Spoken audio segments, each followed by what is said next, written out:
మహిళల్లో ఈ మద్యం మీద చైతన్యం వచ్చి తప్పకుండా వారి వారి ప్రదేశాల్లో ఉండటం వల్ల నష్టం జరుగుతుంది అనేది వారి కూడా గ్రహించి మద్యం షాపుల్ని వారి ప్రదేశాల నుంచి ఎక్కడికో చోటకి మార్చాలనే ఉద్దేశంతో గత 40-50 రోజుల నుంచి ఈ మహిళలందరూ ఇక్కడ నిరసన కార్యక్రమం చేపట్టడం అభినందనీయం.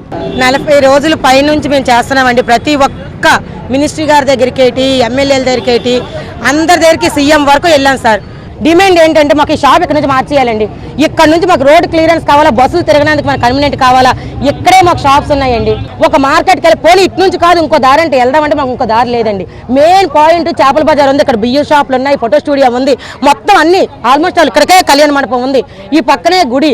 ఏజెన్ కాలేజీ పిల్లలు స్కూల్కి వెళ్ళాలంటే ఇటు నుంచి వెళ్ళాలండి. కాలేజీకి వెళ్ళిన స్టూడెంట్లకి అది మరీ ఇబ్బందికరంగా ఉందండి. పిల్లలు ఆడపిల్లలు వయసుల పిల్లలు సిగ్గుపడిపోతున్నారండి.